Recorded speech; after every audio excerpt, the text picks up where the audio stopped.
नमो दस्स भगवतो अरहतो सम्मा सम्बुद्धस्स।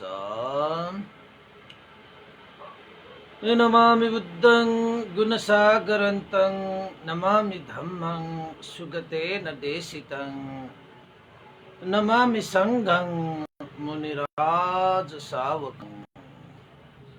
नमो बुद्धाय नमो धम्माय नमो संघाय। श्रद्धालु उपासक उपासिका तथा सधर्म प्रेमी महानुभावहरू, आज मिति 2077 साल माघ 18 गते आइतबार बिहानको 9 बजे सदा चाहिँ आज पनि हामी फेसबुक लाइभमा उपस्थित भइसकेका छौँ र फेसबुक लाइभ धर्म देशना सुन्नको निमित्त देश विदेशबाट जोडिरहनुहुने सम्पूर्ण उपासक उपासिका तथा सधर्म प्रेमी महानुभावहरूलाई म भिक्षु इमलो श्री सिद्धि मङ्गल बुद्ध विहार सिद्धिपुर साना गाउँ थसी महालक्ष्मी नगरपालिका वडा नम्बर 6 बुद्ध मार्ग ललितपुरबाट सबैलाई चिसो चिसो बिहानीमा न्यानो न्यानो मैत्रीपूर्ण स्वागत टक्र्याउन चाहन्छु र उपासक उपासिका तथा सधर्म प्रेमी महानुभावहरू, हामीले देशना गर्दै आइरहेको जातक महाजातक महाउमङ्ग जातक महोत्सव पण्डित कथा देशना, आज पनि हामी त्यही जातकलाई निरन्तरता दिने नै छौँ र हिजोको एउटा महोत्सव पण्डितलाई परीक्षण गर्नको निमित्त विदेह राजाले पठाएको एउटा घटना, जसलाई भाले सर्प हो कि पोथी सर्प हो भन्ने निर्क्युल निकाल्नु पर्ने जुन विषय पूर्व एवं मज्जक नगर यानि कि महोत्सव पण्डितको नगरमा पठाएको थियो, त्यो विषयलाई पनि महोत्सव पण्डितले सजिलैसँग त्यसको पनि समाधान पठाएर नगरवासीहरूको राजदण्डलाई चाहिँ मुक्त गरिदिए।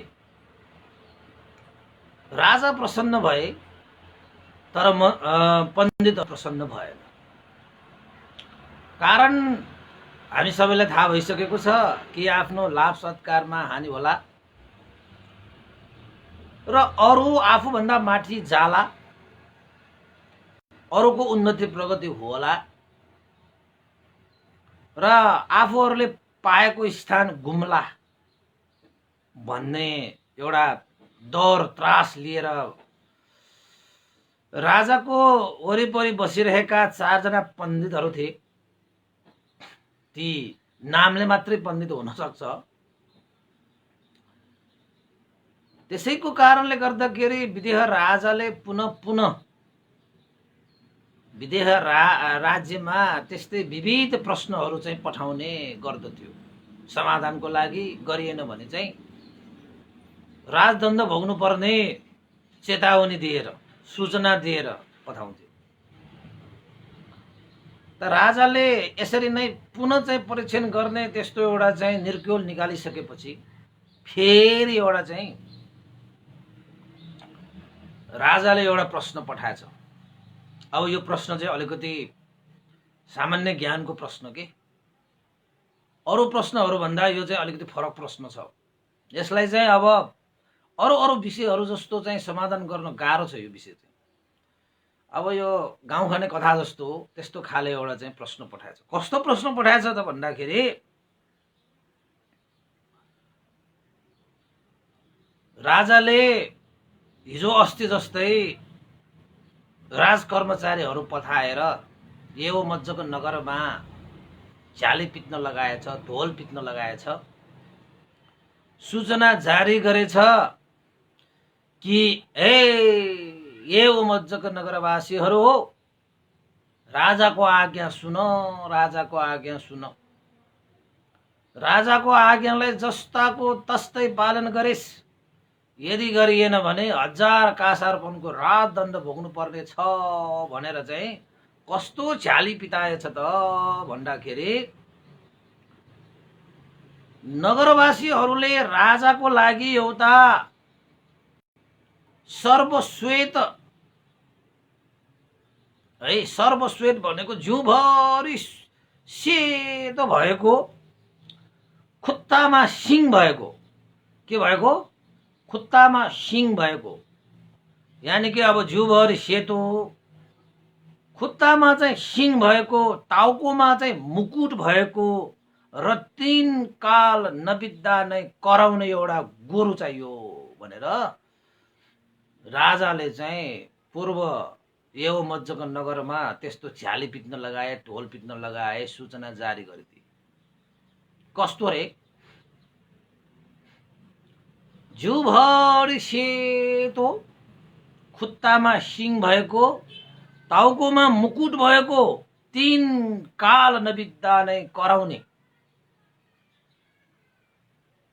एउटा गोरु पठाउनु पर्यो। त्यस्तो एउटा गोरु राजाको लागि आवश्यक भयो। ल नगरवासीहरूले त्यो एउटा गोरुको व्यवस्था गरिदिनु पर्यो। यदि सर्वश्वेत तपाईको सर्वश्वेत जिउभरि सेतो, सेतो न सेतो, खुट्टामा सिङ भएको, टाउकोमा मुकुट, 3 काल नबित्दाखेरि कराउने गोरु पठाएन भने चाहिँ 1000 कासारोपन चाहिँ राजदण्ड स्वरूप भोग्नु पर्ने भयो भनेर चाहिँ झ्याली पिट्दाखेरि त नगरवासीहरूलाई यो प्रश्न चाहिँ साह्रै कठिन लाग्यो, साह्रै नै चाहिँ डर लाग्यो, त्रास लाग्यो। अरू भए त ठिकै थियो, अब सेतो गोरु त ठिकै थियो, अब सिङ, खुट्टामा सिङ भएको भन्छ राजाले। अब खुट्टामा कसरी सिङ हुन्छ, टाउकोमा चाहिँ फेरि मुकुट भएको रे, अब कसरी मुकुट हुन्छ। अब गोरुको सिङ, गोरुको टाउकोमा त तपाईको सिङ पो हुन्छ त, खुट्टामा भन्छ यहाँ चाहिँ। त्यसपछि अब शिरमा त मुकुट भएको रे, त्यस्तो एउटा चाहिँ गोरु चाहियो। पठाएन भने चाहिँ राजदण्ड भोग्न तयार होस् भनेर चाहिँ झ्याली पिट्दाखेरि त यो ताली चाहिँ सबै नगरवासीहरूको मनमा पनि झ्याली पिट्यो, ढोल बज्यो। किन त भन्दाखेरि अब शिरमा मुकुट भएको, अब तपाईँ खुट्टामा सिङ भएको हो, अब कसरी तपाईको चाहिँ अब गोरु पठाउने, अब कस्तो गोरु होला त्यो। अब सेतो भने त ठिकै छ, कलर होइन, रङ्ग भनेको त सेतो त पाइएन। अब नगरमा सबै मान्छेहरूको बीचमा चाहिँ हो हल्ला मचियो, अब कसरी पठाउने। अब यो त अब गोरु हो, तिमी कहाँ छ त्यस्तो गोरु, तिमी कहाँ छ त्यस्तो गोरु, कसैले पनि कहाँ हुन्छ है। अब खुट्टामा सिङ भएको गोरु होइन, शिरमा मुकुट भएको, ओहो हो, यो त असम्भवै हो। यो राजाले पनि के गर्न खोजे हो, राजाले त हामीलाई चाहिँ दण्डै दिनको निमित्त गर्न खोजे जस्तै छ यो त। तर राजाले चाहिँ हुँदै नभएको कुराहरू गर्न दिएर चाहिँ आफ्नै प्रतिष्ठा त घटाउनु मिलेन। अब हुँदै नभएको गर्दाखेरि त राजा जस्तो मान्छेको त एउटा बालापन जस्तो देखिन्छ नि। त्यसैले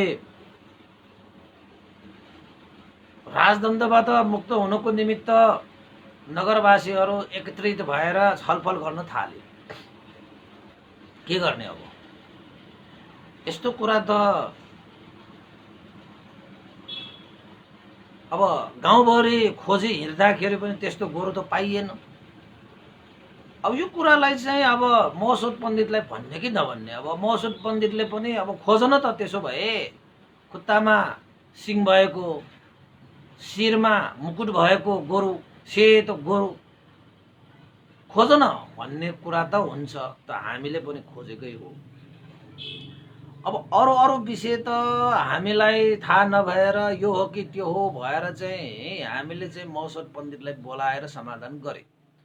अब यो विषय चाहिँ यो हो कि त्यो हो भन्ने विषय त होइन, यो त जस्तो राजाले आदेश गरेको छ त्यस्तै प्रकारको एउटा चाहिँ गोरु चाहिँ प्रस्तुत गर्नुपर्ने विषय भएको कारणले गर्दाखेरि नगरवासीहरू चाहिँ त्यही गोरु खोजीमा हिँडे, पाएन।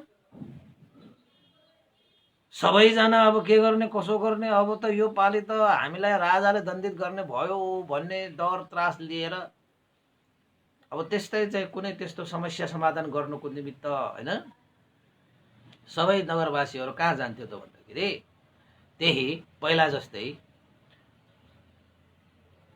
महाजन श्रीवर्धनको घरमा होइन महलमा जान्थ्यो। यो पालि पनि सबै आए, हेर्नुहोस् है, आए। महाजनले पनि के पठाएछ राजाले, कस्तो चाहिँ समस्याको समाधान गरिदिनु पर्यो। ती नगरवासीहरू चाहिँ अनुहार है होइन न्याउरो पारेर तल हेरेर बस्यो।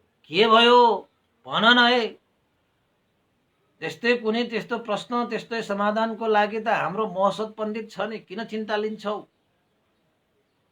कहाँ महाराज, यो समस्याको समाधान होइन भने यो त राजाले चाहिँ सर्वश्वेत, अब खुट्टामा सिङ भएको टाउकोमा मुकुट भएको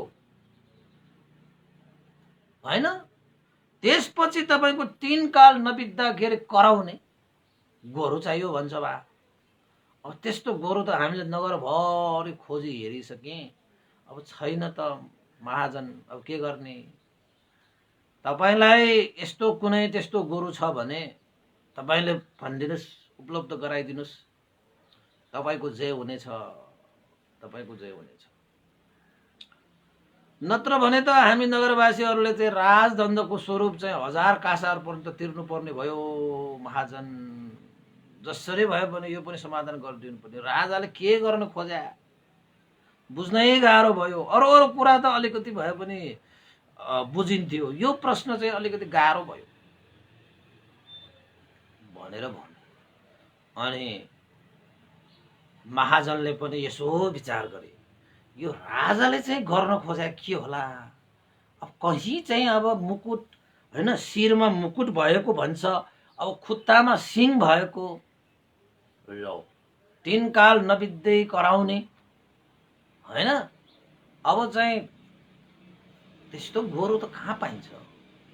मैले त यत्रो नगरहरू घुमिसकेँ, यत्रो ठाउँ मैले घुमिसकेँ, यस्तो गोरु मैले न सुनेको थिएँ न मैले देखेको थिएँ।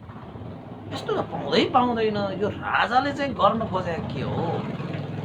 नभएको कुरालाई पनि यसरी चाहिँ आदेश दियो भने त राजाको आफ्नै प्रतिष्ठा घट्छ यसरी। अब तपाईँको सर्पमा भाले र पोथी के हो छुट्याउनु त तपाईँको चाहिँ अब त्यो त भयो, हुने कुरा नै भयो नि त। त्यस्तै गरी तपाईँको शिर महिलाको के पुरुषको भन्ने छुट्याउने पनि त्यो पनि तपाईँको हुने नै कुरा भयो नि त। तपाईँको फेद र तुप्पो पत्ता लगाउने, लट्ठीको फेद र तुप्पो पत्ता लगाउने त्यो विषय पनि हुने नै कुरा हो नि त। तर अब खुट्टामा सिङ, टाउकोमा मुकुट, लो 3 काल नबित्दा नै कराउने गोरु पठाउनु भनेर भनेछ भनेपछि यो चाहिँ अलिकति अप्ठ्यारै विषयवस्तुहरू भयो भनेर चाहिँ महाजन पनि सोचमग्नमा पुगे। के गर्ने अब, के गर्ने? सबैले दिमागमा यसो गरेर बसिरहेको छ, के होला, कहाँ छ होला, कस्तो छ होला, कहीँ देखेको छ कि के भएको छ कि कसैले पत्ता लगाउन सक्दैन। तपाईँहरूले पत्ता लगाउन सक्नुहुन्छ? ल भन्नुहोस् त। सर्वश्वेत अनि खुट्टामा सिङ भएको, टाउकोमा मुकुट भएको, 3 काल नबित्दा नै कराउने गोरु कस्तो होला? तपाईँहरूले यसो आँखा चिम्लेर एकचोटि ध्यान दिएर चाहिँ यो यसको समाधान गरिदिनु पर्यो। नत्र भने त 1000 कासार पनि तिर्नुपर्ने भयो। यहाँ त कसैले सकेन, त्यहाँ नगरवासीहरूले पनि सकेन, महाजनले पनि सकेन, श्रीवर्धनले पनि सकेन। अनि नसकेपछि अब के गर्ने, कसो गर्ने? यो समस्या त मौसद पण्डितले पनि समाधान गर्न सक्दैन। किन त भन्दाखेरि यसको लागि त गोरु चाहियो। कस्तो गोरु? खुट्टामा सिङ भएको, शिरमा मुकुट भएको, 3 काल नबित्दा कराउने गोरु। अब कसरी प्राप्त गर्ने? त्यसैले चाहिँ अब के गर्ने होला राजाको लागि चाहिँ, अब यो समाधानको लागि चाहिँ के गर्ने होला, एकचोटि त छलफल चाहिँ गरौँ अब भनेर चाहिँ श्रीवर्धन महाजनले चाहिँ मौसद पण्डितलाई यो बार पनि बोलाए। तर उनीहरूको मनमा के लागेको थियो त भन्दाखेरि यो चाहिँ समस्या समाधान चाहिँ गर्दैन होला, गर्नै सक्दैन। किन त भन्दाखेरि त्यसको लागि त गोरु चाहियो। गोरु खोज्दा खोज्दा कतै पाइएन भनेपछि त सबैलाई चाहिँ चिन्ताको विषय नै भइरहेको थियो। श्रीवर्धन महाजनको बोलावटमा छोरा मौसद पण्डित पनि हाजिर भए। आज्ञाकारी जो छ, आफ्ना पिताको चिन्ता, आफ्नो नगरवासीहरूको चिन्ता देखेर मौसद पण्डितले सोधे, किन र आज पिता तपाईँ पनि चाहिँ न्याउ र मुख राखेर बस्नु भएको छ, नगरवासीहरू पनि सबका सब न्याउ र मुख राखेर बस्नु भएको छ। मौसद पण्डित तपाईँहरूको अगाडि आइसकेपछि त अलिकति मुहार चम्काउनुहोस् न। त्यसरी मुहार न्याउ र हेर्नको लागि त अलिकति मजा भएन। के भयो? सबै समस्याहरू त हामीले समाधान गरिरहेकै थिए। राजाले फेरि त्यस्तो के चाहिँ प्रश्नको जवाब चाहियो, के चाहिँ आवश्यक पर्यो, के छुट्याउनु पर्यो, के फैसला गरिदिनु पर्यो, के चाहिँ यो हो त्यो हो भनेर चाहिँ निर्क्युल निकालिदिनु पर्यो, ल भन्नुहोस् म निकालिदिन्छु भनेर भने। अरू कुरा त ठिकै छ छोरा, अब यो विषय चाहिँ अलिकति गम्भीर छ। यसको लागि त अब हामीले नगरवासीहरूले पनि थोरो मेहनत गरिसकेको छ। राजाले चाहिँ यो पल्ट चाहिँ अलिकति बेग्लै खाले प्रश्न पठाएको छ छोरा। कस्तो प्रश्न पठायो? कस्तो समस्याको समाधान गर्नु पर्यो त भन्नुहोस् न भनेर भने। अनि नगरवासीहरू र महाजनले भने, अब छोरा राजाले यो पल्ट चाहिँ कस्तो धोल पिताएछ, यो यस्तो एउटा चाहिँ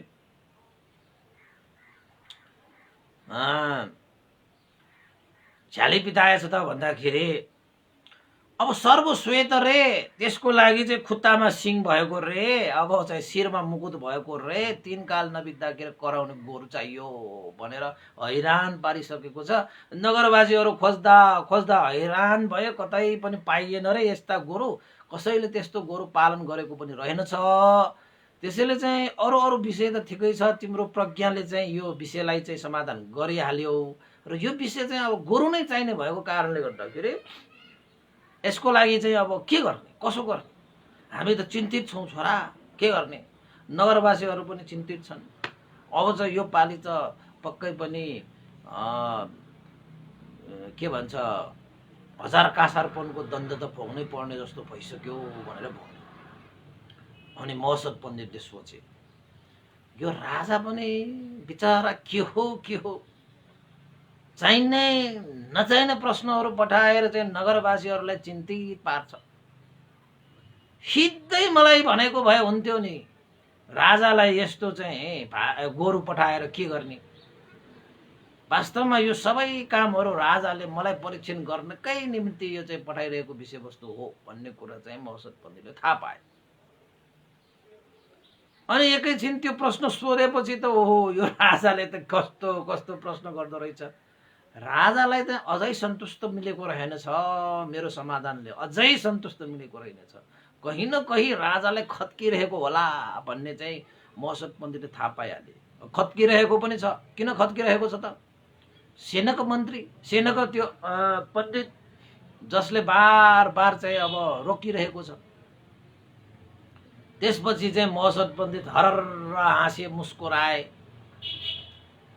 पिता तपाईँ किन चिन्ता लिनुहुन्छ? हे नगरवासीहरू किन चिन्ता लिनुहुन्छ? तपाईँहरूले ठान्नुहोस्, यसको लागि चाहिँ अब यो समाधान भयो भनेर तपाईँहरूले मान्नुहोस्। केही गाह्रो प्रश्न होइन, राजाले जे भनेको छ त्यस्तै हामी पठाउन सक्छौँ भनेर भने। त्यसपछि चाहिँ अब कसरी पठाउन सकिन्छ, अब कहाँ पठाउन सकिन्छ? नगरभरि खोजी गरिसके हामीले, अब तपाईँ भन्ने त्यस्तो गर्नुहुन्छ भनेर भन्यो। त्यसपछि चाहिँ बुबा श्रीवर्धन महाजनले भने, छोरा तिमीसँग त्यस्तो समाधान छ भने भन, के हुन सक्छ यसको चाहिँ समाधान? ए पिता, यो त सजिलो छ, कुनै गाह्रो छैन। राजाले त्यतिकै प्रश्न पठाएको होइन, तपाईँले नबुझेको मात्रै हो। यसलाई बुझ्नुपर्छ।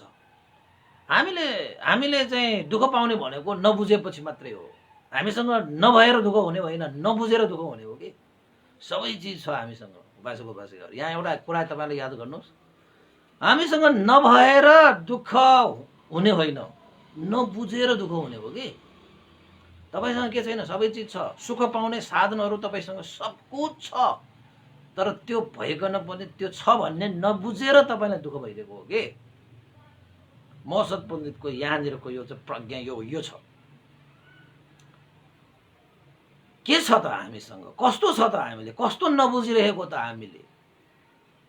आफूसँग हुँदै पनि त्यसलाई नबुझेर हामीले के दुःख भोगिरहेका छौँ त? ए छोरा मौसत पण्डित भन भनेर भने।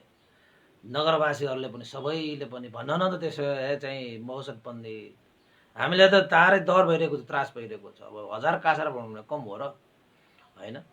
त्यसो भए सुन, ए नगरवासीहरू, पिता सुन्नुहोस्, वास्तवमा राजाले चाहिँ अरू केही मागेको होइन। अब तपाईँको चाहिँ सर्वश्वेत भनेको जिउभरि तपाईँको चाहिँ सेतो भइहाल्यो होइन? अब तपाईँको खुट्टामा तपाईँको चाहिँ सिङ भनेको चाहिँ कस्तो त भन्दाखेरि, अब खुट्टामा सिङ हुने भनेको चाहिँ अरू कोही पनि होइन, त्यो एउटा चाहिँ त्यो कुखुराको भाले हो। त्यो कुखुराको भालेहरूको त्यो खुट्टामा सिङ हुन्छ।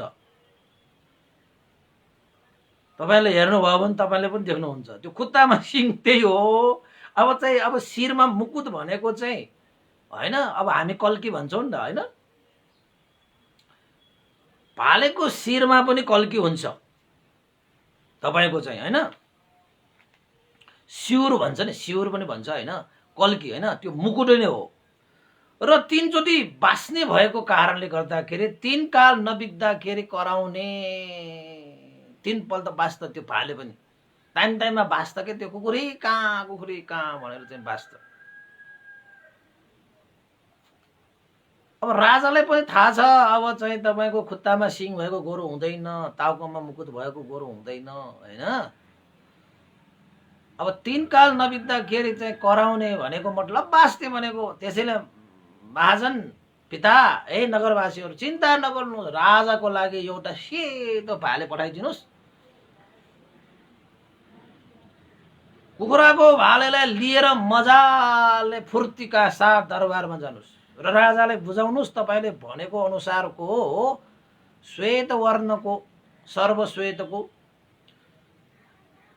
खुट्टामा सिङ भएको, त्यसपछि तपाईँको चाहिँ शिरमा मुकुट भएको र 3 काल नबित्दाखेरि कराउने गोरु यही हो भनेर तपाईँहरू भन्नुहोस् न।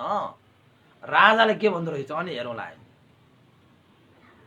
ल लिएर जानुहोस्। तपाईँहरूले चाहिँ अरू गोरु नखोज्नुहोस्, तपाईँले चाहिँ अब कुखुराको भाले खोज्नुहोस्। सेतो कुखुरा बरु, अरू कुखुरा चाहिँ होइन, रातो कुखुरा त्यस्तो होइन, सेतो कुखुरा खोज। त्यही सेतो कुखुरालाई लिएर दरबारमा गएर आफ्नो समस्याको समाधान गर्नु भनेर चाहिँ मौसत पण्डितले त्यसो भन्दाखेरि त सबै मान्छेहरू त ताजुब भएछ। बाबा हो त होइन? अब खुट्टामा सिङ भएको, शिरमा मुकुट भएको, 3 कालमा चाहिँ कराउने भनेको त त्यही त हो।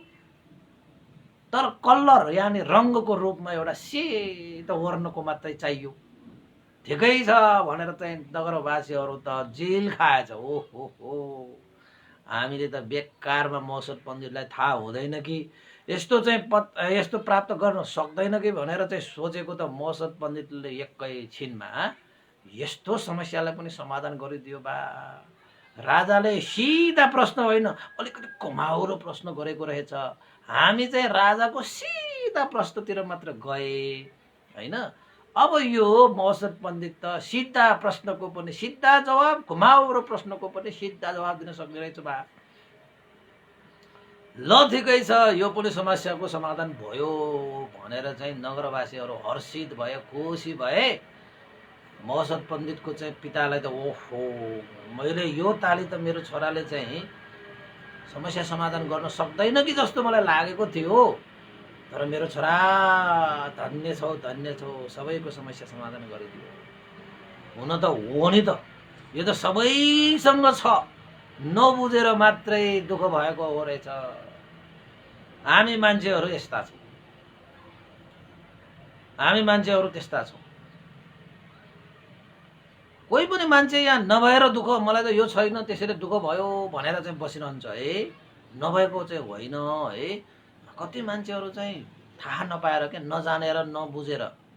त्यसैले यो नजानेर नबुझ्नु भनेको चाहिँ यो अविद्या हो। अविद्या जस्तो ठुलो दुःख यो संसारमा अरू के पनि छैन। त्यसैले प्रज्ञा नै जगाउनु पर्छ उपासक उपासिकाहरू। प्रज्ञा नै महान छ, प्रज्ञा नै रत्न हो। मान्छेहरूको रत्न नै प्रज्ञा नै हो। त्यसैले प्रज्ञा कमाउनको निमित्त अहिले त हामी धन कमाउनुको निमित्त जोर तोरले लागे जस्तो प्रज्ञा कमाउन चाहिँ जोर तोर गर्दैनौँ कि है।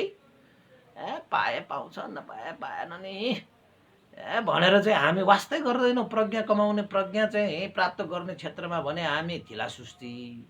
धन कमाउनेतिर लाग्नुहोस् त तपाईँ, रातिको 12 बजे पनि हिँड्न तयार छ। तर वास्तवमा हाम्रो जीवनको लागि आधार, जीवनको लागि रत्न भनेको चाहिँ प्रज्ञा हो। मान्छेहरू धनकै पछि दौडिन्छन्, प्रज्ञाको पछि होइन। अचम्म छ है। त्यसपछि मौसद पण्डितको त्यो प्रज्ञाको कारणले गर्दाखेरि कति समस्या समाधान भयो।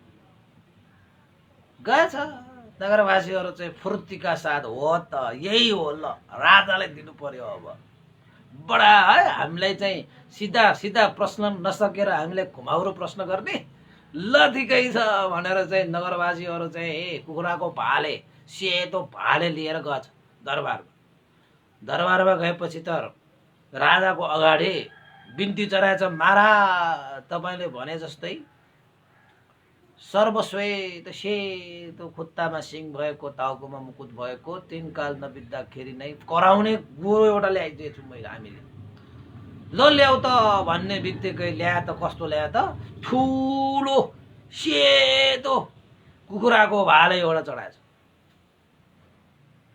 ल महाराज तपाईँले भने जस्तैको छ यो। शिरमा पनि हेर्नुहोस् मुकुट छ, खुट्टामा हेर्नुहोस् सिङ छ, पुरै सेतो। यो 3 काल नबित्दाखेरि बाँच्छ, यो कराउँछ यो। अब साँच्चैकै गोरु त त्यस्तो हुँदैन, यही हो गोरु तपाईँले भनेको गोरु। तपाईँले यही भालेको कुखुरालाई गोरु भन्नुभएको होला। ल भनेर चाहिँ दिएपछि त राजा त चकित भयो, छक्क परे। मैले गम्भीर गम्भीर सिधा सिधा प्रश्नहरू चाहिँ मैले सोद्धाखेरि मजाले जवाब दिए। आज मैले चाहिँ यो घुमाउरो पाराले सोधिएको प्रश्नको जवाब पनि यी नगरवासीहरूले त मजाले लिएर आएछ त। राजा अचम्मित भएर चाहिँ नगरवासीहरूलाई सोधेछ, यो प्रश्नको उत्तर कसले पत्ता लगायो, कसले यो कुखुराको भाले भनेर पठायो, ल भन्नु भनेर भनेपछि त नगरवासीहरूले चाहिँ भनेछ, महाराज तपाईँ थाहै छ हाम्रो नगरमा मौसद पण्डित नामक महापण्डित छ। पहिलाका सिधा सिधा प्रश्नहरूको उत्तर पनि सिधा सिधा जवाब दिने पनि हाम्रो मौसद पण्डित हुनुहुन्छ। अहिले पनि तपाईँको यो घुमाउरो प्रश्नको त हामीले चाहिँ ओल्टाइ पोल्टाइ हेर्दाखेरि पनि थाहा नभएर कम्ता टेन्सन भयो। त हामीले पहिला जस्तै मौसद पण्डितलाई यो समस्या चाहिँ अगाडि सारे। मौसद पण्डितले थाहा पाइहाले, एकैछिनमा थाहा पाइहाले। गोरु नखोज, कुखुराको भाले खोज भन्नुभयो। कारण किन रहेछ त भन्दाखेरि शिरमा मुकुट त भालेको मात्रै हुन्छ, खुट्टामा सिङ त कुखुराको मात्रै हुन्छ हैन। अब 3 पटक बाँच्ने भनेपछि त फेरि कराउने भनेपछि त बाँच्ने भाले मात्रै हुन्छ। त्यसैले मौसत पण्डितले सेतो खाले कुखुराको भाले लिएर जानु भनेर यो त मौसत पण्डितले हामीलाई पठाएको। त्यही अनुसार हामी चाहिँ निर्धक्कका साथ भएर हामी यहाँ आए। तपाईँले पनि कस्तो कस्तो प्रश्न सोध्नुहुन्छ, तपाईँले पनि अचम्म गर्नुहुन्छ। हामीलाई त लागेको, तर मौसत पण्डितले के पनि अचम्म लागेन भनेर चाहिँ यो सबै समाधान चाहिँ मौसत पण्डितको हो भनेर चाहिँ ती नगरवासीहरूले राजालाई सुनाए। राजा त छक्क पर्यो। बा आम्मामा, यो मौसत पण्डित त साधारण व्यक्ति त होइन रहेछ बा। सिधा सिधाको प्रश्नको पनि सिधा सिधा जवाब, घुमाउरो प्रश्नहरूको पनि सिधा सिधा जवाब दिएर त ताजो बनायो बाबा। ल ठिक छ, अब चाहिँ भएन, अब चाहिँ यो महापण्डित नै हो, यसलाई चाहिँ दरबारमा निमन्त्रणा गर्नै पर्यो। ल ठिक छ हे नगरवासीहरू, जुन मैले गरेको प्रश्नको सही जवाब पठाएर अब तिमीहरू चाहिँ यो 1000 का सर्पबाट मुक्त भयो भनेर चाहिँ नगरवासीहरूलाई ढुक्क पारेर पठाए। गएछ, फर्केछ। राजा त सोचमग्न भएछ। ओहो, अब यो सेनक मन्त्रीलाई यो प्रश्नको जवाब पाएको विषयलाई जानकारी गरायो भने पक्कै पनि सेनक मन्त्री पनि प्रभावित हुनेछ, सेनक पण्डित पनि प्रभावित हुनेछ। अब चाहिँ यो मौसत पण्डितलाई निमन्त्रणा गर्नु पर्ला भनेर सेनक मन्त्रीलाई बोलाउन पठाएछ। अब सेनक मन्त्रीलाई बोलाउन पठाइसकेपछि सेनक मन्त्रीले पनि के भयो फेरि महाराज? हेर सेनक पण्डित, मौसत पण्डितको नगरमा मैले यस्तो झ्याली पिताएँ, ढोल पिताएँ है, यस्तो समाधानको लागि पहिला जस्तै सिधा चाहिँ मैले प्रश्न नगरिकन घुमाउरो प्रश्न गरेँ। अब त सेनक पण्डित अवश्य मान्छ होला निमन्त्रणा गर्नको लागि सबै। कस्तो घुमाउरो प्रश्न गर्नुपर्छ भने मैले प्रश्न पठाएको थिएँ, शिरमा मुकुट भएको, सर्वश्वेत, खुट्टामा शिर भएको, 3 काल नबित्दाखेरि कराउने गोरु चाहियो भनेर पठाएको थिएँ। त्यसको समाधानमा मौसत पण्डितले एकैछिनमा एउटा कुखुराको भाले पठाइदिएछ। सारा सबै के समाधान गरिदिएछ। नगरवासीहरू त क्या अचम्मित भएर चाहिँ उनीहरूले चाहिँ सुरुमा त गोरु खोजेको रे, गोरु नपाएर आखिर पण्डित कहाँ गएपछि पण्डितले पनि यस्तो समाधान गरिदिएछ। त्यसैले हे सेनक पण्डित, यो मौसत पण्डित साँच्चै पण्डितै हो। यसको लागि सिधा प्रश्न होस्, बाङ्गो प्रश्न होस्, उसले त एकैछिनमा चाहिँ उत्तर निकाल्दो रहेछ। साँच्चै प्रज्ञावान नै हो रहेछ। त्यसैले चाहिँ अब मौसत पण्डितलाई निमन्त्रणा पठाएर उसलाई राजदरबारमा बोलाउनु पर्यो। के गर्दा हुन्छ, कसो गर्दा हुन्छ भनेर चाहिँ राजाले सेनक पण्डितलाई चाहिँ सोधेछ। लौ न, फसाद पर्यो होइन। अब मनै तपाईँको चाहिँ अब कालो मन, सेतो कुरा चाहिँ सुन्नै सक्दैन होइन। मनै बाङ्गो भएको मान्छेहरूले सिधा कुरा सुन्नै सक्दैन होइन।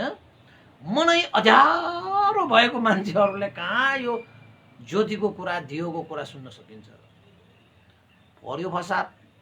उनीहरूले के सोचे, अब त इतिहास पढ्ने भयो कि के हो, यो राजाले त अब चाहिँ प्रश्नहरू त सोधै गरिरहेका छन्, त यसको समाधान त मौसत पण्डितले दिएछ त।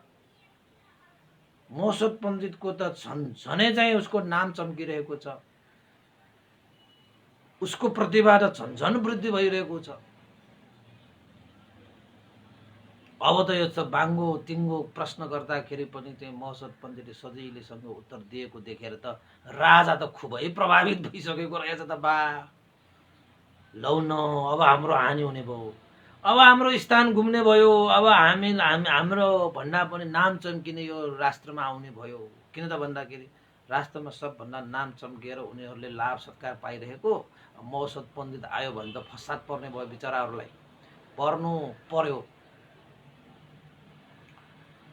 त्यसपछि अझै पनि त्यो सेनक पण्डितले के भने त भन्दाखेरि महाराज त्यस्तो जाबु उखान खाले हैन उखान जस्तो कुरालाई पनि तपाईले चाहिँ समाधान गर्यो भन्दैमा त्यो महोत्सवलाई चाहिँ पण्डित भनिहाल्नु हुँदैन। पण्डितहरूको लक्षण त्यतिले कहाँ पुग्छ,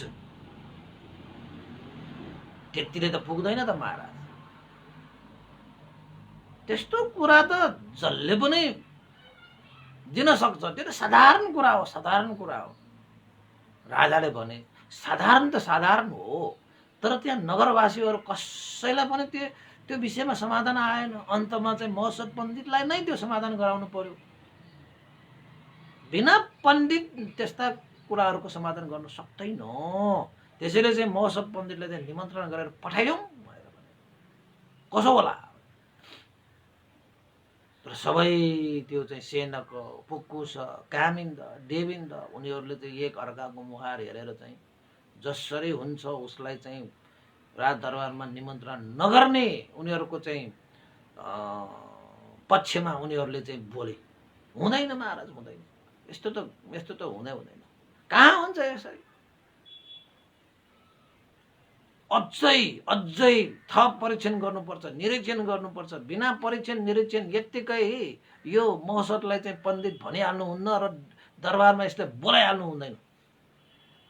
त्यसरी त्यस्ता व्यक्तिहरू चाहिँ आयो भने चाहिँ पण्डितहरूको चाहिँ जुन स्तर छ त्यो घट्छ, त्यो घट्छ।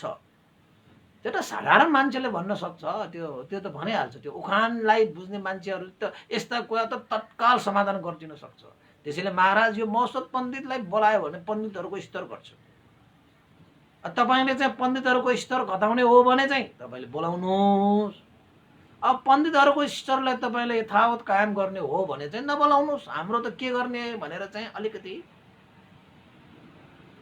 उनीहरूले चाहिँ कुरा गर्ने बित्तिकै राजाले पर्यो फसा।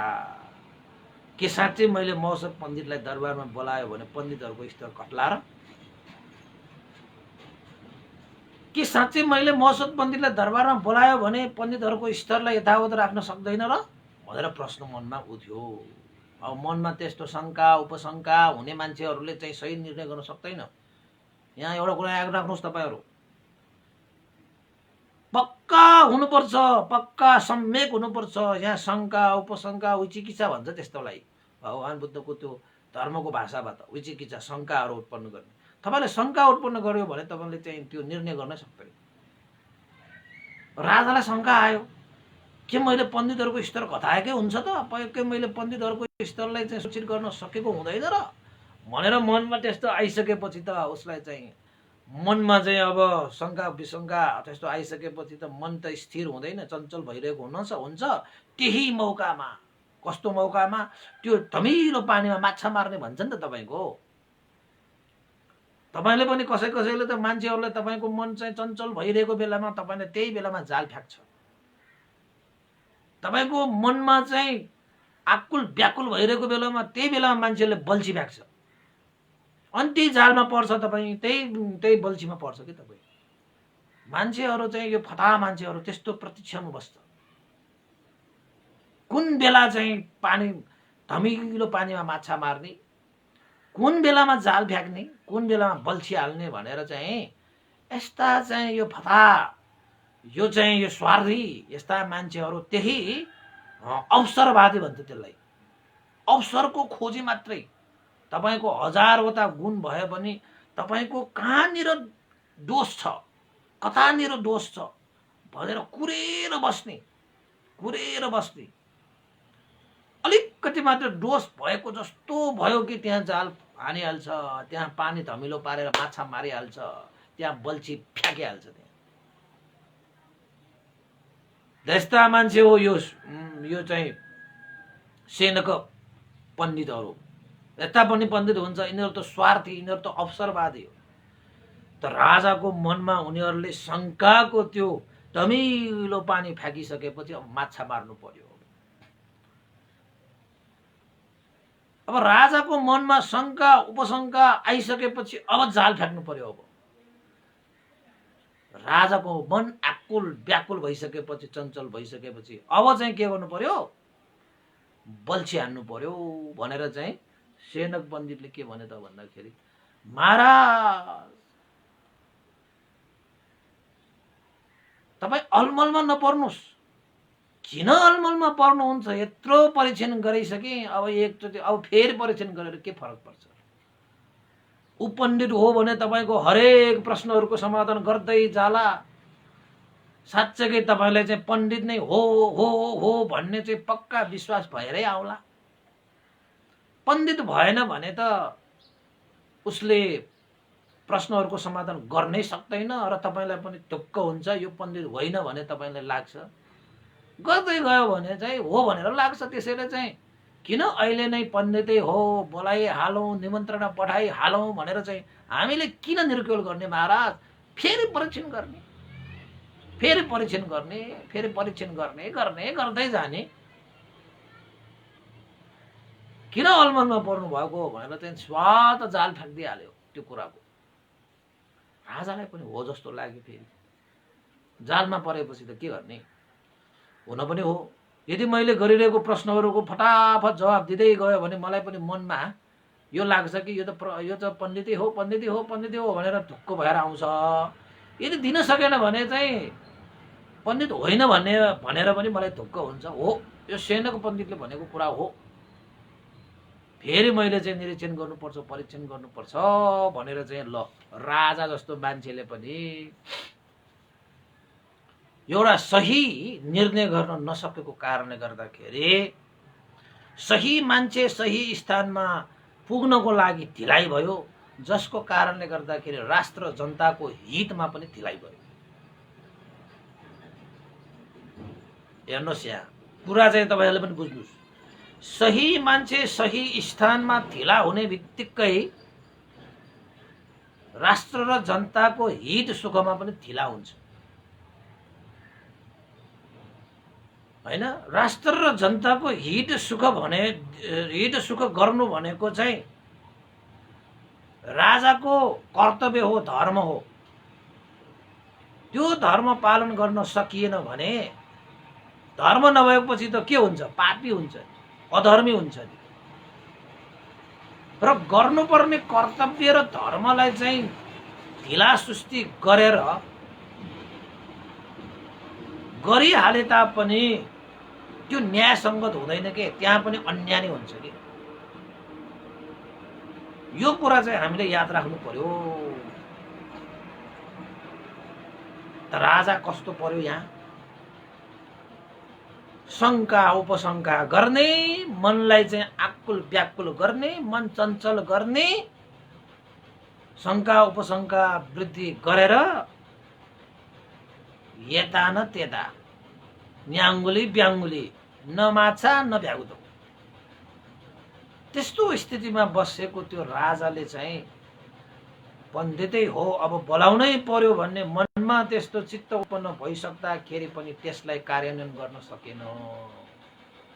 अरूले भनेको कुराहरूमा मात्रै हिँडेर यी पण्डितहरूले भनिरहेको कुरा सही हो कि होइन भन्ने एकचोटि त सोध्नु पर्थ्यो। यो सेनाको मन्त्रीले जुन कार्यहरू गरिरहेको छ के त्यो सही थियो, के त्यो सम्यक हो? पण्डितलाई मौसद पण्डितमाथि शङ्का उपशङ्का गरे जस्तो हो, चाहिने ठाउँमा गरेको भए हुन्थ्यो नि त। नचाहिने ठाउँमा चाहिँ शङ्का उपशङ्का गर्ने अनि चाहिने ठाउँमा चाहिँ विश्वास गर्ने कि। यो नेतृत्व वर्गको लागि यो घातक साबित हुन्छ। यस्ता व्यक्तिले नेतृत्व गर्न सक्दैन, जनताको हितको लागि पनि काम गर्न सक्दैन, राष्ट्रको हितको लागि पनि काम गर्न सक्दैन। त राजाले फेरि के विचार गरे? सेनाको मन्त्रीकै कुरालाई सही ठानेर पुनः एकपल्ट चाहिँ यो मौसद पण्डितलाई परीक्षण गरेर म पक्का भएर मात्रै उसलाई निमन्त्रणा पठाउने भएँ भनेपछि त त्यो सेनाको मन्त्री पुकुस कामिन्द देविन्दहरूको मन त हल्का भयो। बिचराहरू ल यो पालि त पट्याउँदैन कि, यो पालि त सहमति हुँदैन कि जस्तो लागेको थियो। राजाले यो पटक पनि मानिहाले। अर्को पटक परीक्षण गर्दाखेरि यो मौसद पण्डित फेल भइदिए भए कति हुन्थ्यो, कति जाति हुन्थ्यो। असत्यहरूले जस्तो सुकै पुकारे पनि उनीहरू कहिले सफल हुँदैन। सत्यहरूलाई कसैलाई पुकार्नु पर्दैन। उसको जहिले पनि विजय हुन्छ। अब यहाँ हेर्नुहोस् न, तपाईँको चाहिँ सेनक पुकुस कामेन्द्र देवेन्द्र यी पण्डितहरूले मौसम पण्डित फेल होस्, मौसम पण्डित असफल होस् भनेर कम्ता उनीहरूले आशिका गरे, कम्ता उनीहरूले चाहिँ प्रयास गरे, कम्ता उनीहरूले चाहिँ कामना गरे। तर असत्य मन लिएर गरेको कार्य भनेको कहिले सफल हुँदैन। तर मौसम पण्डितले कहिले पनि त्यस्तो सोचेन। आफूलाई त्यस्तो परीक्षण गर्दाखेरि पनि मनमा कस्तो केही पनि लिएन। मेरो परीक्षण गर्न चाहन्छ भने गरोस्। हिरा त हिरै हुन्छ। 100 चोटि, 1000 चोटि, लाख चोटि, करोड चोटि परीक्षण गरे भने के फरक पर्छ? ऊ त सत्यमा छ नि त। त्यसैले सत्यवादीहरूलाई चाहिँ कसैले रोक्न सक्दैन, कसैले छेक्न सक्दैन। उनीहरूको यात्रा अगाडि बढ्छ। त्यसपछि यता राजाले त्यसो भनिसकेपछि त सेनक पण्डितहरूको त मन हल्का भनेपछि ओहो महाराज तपाईँले सही निर्णय गर्नु पर्यो, तपाईँ सही निर्णय गर्न क्षमतावान हुनु रहेछ भनेर फेरि फुलाएछ। बेलुनलाई फु फु गएर चाहिँ चाहिने मात्रामा फुले त ठिकै थियो। बेलुनलाई फु फु गएर धेरै फुलायो भने एकचोटि के हुन्छ, त्यो पटाक पड्किन्छ। त्यो पड्केपछि त बेलुन त पड्किहाल्यो नि, पड्केपछि फेरि फुल्न पाउँदैन कहिले पनि। त्यसैले मान्छेहरू भनेको चाहिने भन्दा बढ्ता फुल्न थाल्यो भने त्यसको परिणाम भनेको पड्किने मात्रै हो। त्यसैले तपाईँहरू पनि बढी नफुल्नुहोस् है। फुल्यो भने धेरै फुलेको राम्रो हुँदैन, थाहा छ नि तपाईँलाई। पड्किन्छ, पड्केपछि त फेरि फुल्न पाइँदैन कहिले पनि। बेलुन जस्तो के, बेलुन तपाईँको फुलिहाले पनि बेलुन फुलेर के हुन्छ भनेको के अर्थै छैन त्यसको। राजा त प्रशंसामा फुल्ने। सेनको पण्डितहरूले चाहिँ ओहो मलाई त पण्डितहरूले पनि मलाई त प्रशंसा गरे। बिचरा पण्डित होइन तिनीहरू। त्यस्ता चाहिँ दाह गर्ने होइन, त्यस्ता चाहिँ अरूको ईर्ष्या गर्ने, अरू माथि जाला, अरूको नाम चम्केला, अरूले मेरो स्थान लिएला, अरूले मेरो हानि नोक्सानी गर्ला भनेर चाहिँ दाह गर्ने, ईर्ष्या गर्ने, कुदृष्टि लगाउने कालो मन भएका मान्छेहरूले त्यस्तो सेतो कुराले कसरी देख्छ? बाङ्गो तिङ्गो मन भएकाहरूले सेतो कुरा कसरी देख्छ? देख्दै सक्दैन। उनीहरूले त राजाले फुलाएछ। राजा पनि ओहो मलाई त कस्तो निर्णय गर्न सक्ने भनेर त फुलाएछ, ठिकै गरे होला भन्ने जस्तो लाग्यो बिचरा राजालाई पनि।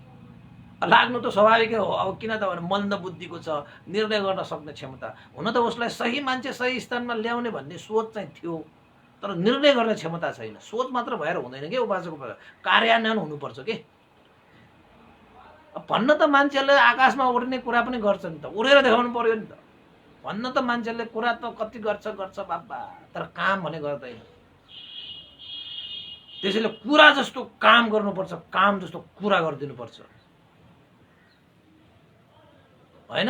अरूले काम गर्ला भनेर चाहिँ ब्रेक लगाउने, अरूको नाम चम्केला भनेर चाहिँ धुलो फ्याँकिदिने, अरू सफल होला भनेर खुट्टा तान्ने यो संसारमा कमी छैन उपासक उपासिकाहरू। हुन त यता कता चाहिँ पछाडि चाहिँ मिठो मिठो कुरा गर्दै गरेको हुन्छ, अनि चाहिँ झाल झेल गरेर चाहिँ खुट्टा तानिरहेको प्रविधिहरू यो संसारमा धेरै पाइन्छ। त्यसमध्येमा यो सेनको पण्डितहरू पनि पर्छ। राजाले पनि खुसी नै भएर उनीहरूले के सोचे त भन्दाखेरि मैले ठिकै निर्णय गरेछ, फेरि म चाहिँ अब मौसद पण्डितलाई परीक्षण किन नगरौँ? ठिकै छ सेनक मन्त्रीहरू तपाईँहरूले भने जस्तै अब म फेरि अर्को एउटा चाहिँ परीक्षण गरेरै छाड्छु। म पनि ढुक्क हुनु पर्यो, झन्झन ढुक्क हुनु पर्यो कि मौसद पण्डित साँच्चै पण्डित हो, उसलाई चाहिँ दरबारमा बोलाउनु पर्छ भन्ने ढुक्कका साथ बसेर नै मैले यो कार्य गर्छु भनेर चाहिँ आखिरमा सेनक मन्त्रीहरूलाई जवाब दिएर फेरि चाहिँ यो मज्जको नगरमा मौसद पण्डितलाई परीक्षण गर्नको निमित्त अर्को प्रश्न पठाउने निर्णय नै गरे राजाले। ल उपासक उपासिकाहरू, आजको लागि चाहिँ यो हाम्रो यो कुखुराको भालेको जुन प्रश्न छ, त्यो प्रश्नको उत्तर पनि मौसद पण्डितले यसरी सजिलैसँग दिए भन्ने आजको देशमा मैले यही परामर्श गरेँ। यो चाहिँ प्रज्ञाको क्षेत्रको विषयवस्तुहरू भयो। यस्ता विषयहरू हामीले सुन्दै गऱ्यौँ भने चाहिँ हाम्रो पनि प्रज्ञाको स्तर चाहिँ वृद्धि हुँदै जाने हो। त्यसैले यो मौसत पण्डित भनेको सुन्दै जानुहोस्। तपाईँ मौसत पण्डित दरबारमा पुगिन्छ, कस्तो कस्तो घटनाहरू जाल जेल षड्यन्त्र आदि इत्यादि हुन्छ। अहिले त मैले एउटा विषयलाई मात्र उत्थान गरेको छु। हुन त मैले चाहिँ अब तपाईँहरूले चाहिँ हतार गर्नुभयो भने चाहिँ मैले त 2-3 वटा एउटै दिनमा पनि यस्ता घटनाहरू सकाउन सकिन्छ। तर 2-3 वटा चाहिँ एउटैमा सकाउँदाखेरि पनि नमिल्ने त होइन। त्यसले अलिकति होइन समय लिएरै व्याख्या गरेरै गरौँ भन्ने मनसाय मात्रै हो है। त्यसैले अब भोलि पनि फेरि अर्को एउटा प्रश्नको उत्तर लिएर हामी उपस्थित हुने नै छौँ। यतिन्जेलको लागि आज हामी बिदा हुन चाहन्छौँ र अन्तमा हामी पुण्यानुमोदन गर्नेछौँ।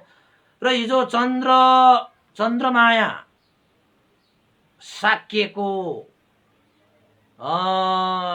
पुण्यतिथि हो कि के भन्नुभएको थियो है। मैले चाहिँ हिजो छुट्याएको भन्ने सोचेँ, उहाँले चाहिँ म्यासेज पठाउनु भएको भन्नुभयो। तर खैर केही छैन, मैले हिजो चाहिँ पाठ चाहिँ गरिदिएको छ, नाम एनाउन्स गर्न पाएको थिएन। या मेसेन्जरमा कहाँ पर्यो उहाँले कुन चाहिँ मेसेन्जरबाट पठाउनु भयो जस्तो लागेर। जस्तै चन्द्रमाया शाक्यको पुण्यतिथि परेको हुनाले उहाँको हिजोको पुण्यतिथि थियो। हिजो मैले पाठ गरेको, आज हिजो नाम छुटिएको कारणले गर्दाखेरि आज मैले चाहिँ उहाँहरूको नाम लिदिएँ। उहाँहरूले चाहिँ भोजन दान गर्ने, प्रतिदान गर्ने, अनुमोदन गर्ने, आशिका गर्ने आदि इत्यादि श्रद्धा व्यक्त गर्नुभएको थियो। उहाँहरूलाई चाहिँ चन्द्रमाया शाक्यज्यूलाई पनि सुगति निर्माण कामना गर्दै पनि हामीले चाहिँ पुण्यानुमोदन गरौँ है। यहाँ चाहिँ मैले चाहिँ यो म्यासेज ठ्याक्कै पाइएन। उहाँले फोन त गर्नुभएको थियो, म्यासेज मैले कहाँनिर पाएँ है। मेसेन्जरमा पठाउनु भएको हो कि कता पठाउनु भएको हो जस्तो लागेर। ठिकै छ, उहाँ चन्द्रमाया शाक्यज्यूलाई पनि सुगति निर्माण कामना गर्दै पनि पुण्यानुमोदन गरौँ। श्रद्धेय गुरुवर ज्ञानपुण्डिक मास्टर वीरबन्टे, श्रद्धेय गुरुवर स्यारो उपनिषद विभंशहरूको पनि सुगति निर्माण कामना गर्दै पुण्यानुमोदन गरौँ। तपाईँहरूको आफन्त इष्टमित्र ज्ञान बन्धुहरूको पनि सुगति निर्माण कामना गर्दै पुण्यानुमोदन गरौँ। कहीँ कतै त्यस्ता चाहिँ तिथिहरू छुटेको छ भने कसैको चाहिँ मलाई अवश्य खबर गरिदिनु होला। म फेरि भन्ने नै छौँ। र अन्तमा सबैको सुख शान्तिको कामना गर्दै पनि पुण्यानुमोदन गरौँ। त्यस्तै गरी सम्पूर्ण देवता मनुष्य र सत्व प्राणीहरूको कल्याणको लागि पनि यो पुण्य हेतु होस् भनेर पुण्यानुमोदन गरौँ। भवतु सर्वमङ्गलम्। इदं नो ज्ञातिनं होतु सुखितावन्तु ज्ञातयो। इदं नो ज्ञातिनं होतु सुखितावन्तु ज्ञातयो। इदं नो ज्ञातिनं होतु सुखितावन्तु ज्ञातयो। एतावता सम्मेहि सम्पदं पुण्यसम्पदं साम्बे देवानुमोदन्तु सम्पत्तिसिद्धिया। एतावता सम्मेहि सम्पदं पुण्यसम्पदं सब्बे सत्तानुमोदन्तु सम्पत्तिसिद्धिया। एतावता सम्मेहि सम्पदं पुण्यसम्पदं सब्बे भूतानुमोदन्तु सम्पत्तिसिद्धिया। साधु साधु साधु भवतु सर्वमङ्गलं। सबैको दिन मङ्गलमय होस्, कल्याणमय होस्। सबैलाई साधुवाद।